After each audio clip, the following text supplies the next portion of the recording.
There was a time in Europe where all other nations feared the Ottoman Empire when we were at the peak of our power. But now, as you can see, our empire has fallen off. One of the reasons that we are so weak is firstly our army, because they are an army of a bygone era, as they still use old weapons, old tactics, and old uniforms. Another reason for our weakness is that of our economy, as many years ago we tried to industrialize, and to fund it we took out loans from other nations, but that has just made our debt to other nations very high. So I immediately began working to fix our problems, and the first problem that I chose to fix is the economy. To fix the economy, we had two options. Either we ease trade tariffs, which will allow foreign investment into the country, or we strengthen the national economy by closely monitoring it. And the choice was obvious. We then formed the Ottoman Public Debt Administration so that we can pay off our debt to the foreign powers. To become strong, we must industrialize, so we built a lot of civilian factories, and after a few months, we more than doubled our civilian factory count. Just then, we got some pretty bad news. Italy wanted to expand their colonial empire and has set their sights on our Libyan territories in Africa. So we stopped our industrialization for now and focused on reforming our army. And even though we wanted to be more independent from foreign powers, to fix our army we're gonna have to import foreign advisors. Then the time for war came. The Italians invaded Libya, but we were able to predict where their divisions were gonna go and were able to encircle them. With us having done the reforms, our army performed very well and we were able to beat the Italians. And since we won the war, Italy was forced to pay war reparations, which cut our debt in half.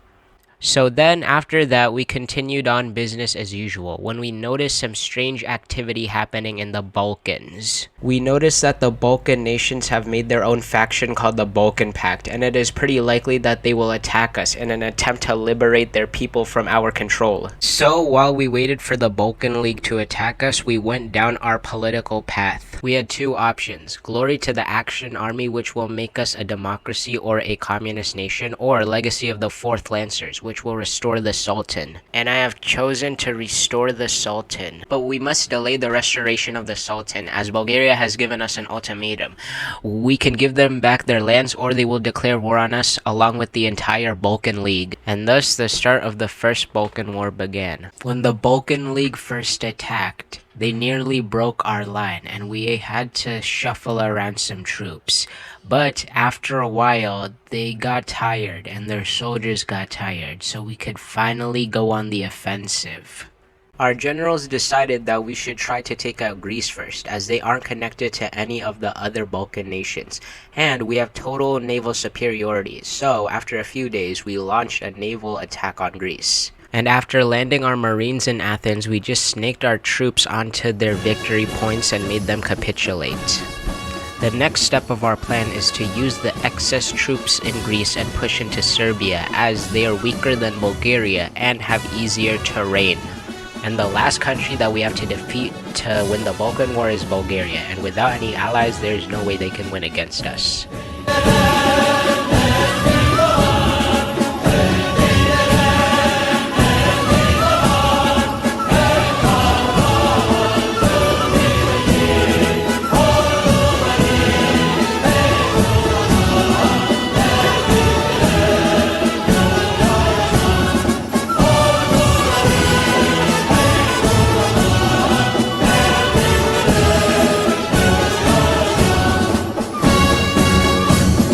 While we were focused on the war in the Balkans, the Great War had actually started in Europe after France declared war on Germany.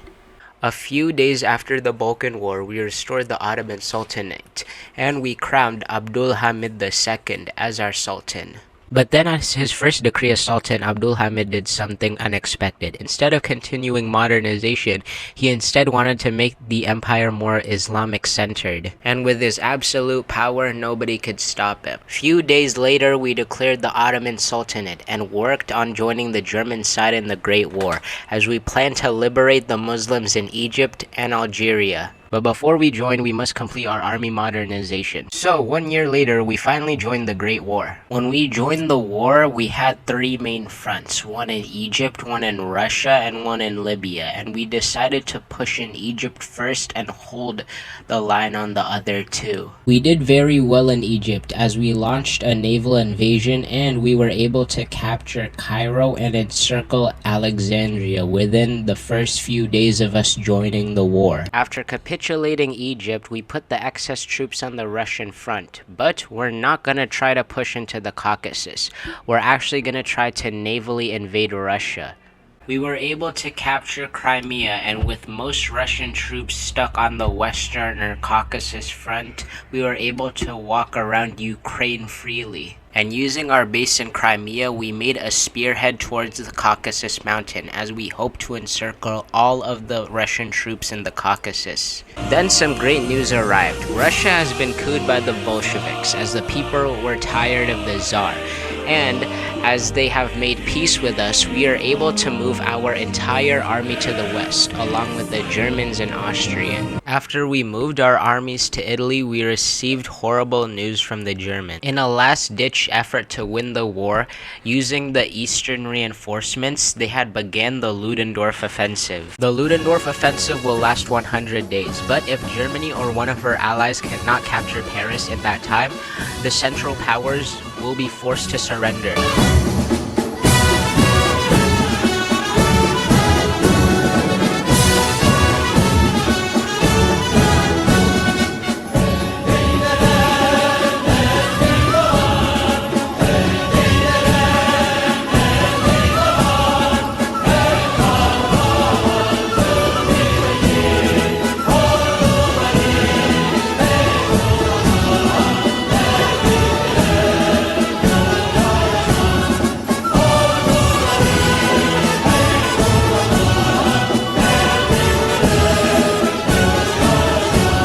We have done it. We have captured Paris with only a few days to spare and made the Entente surrender.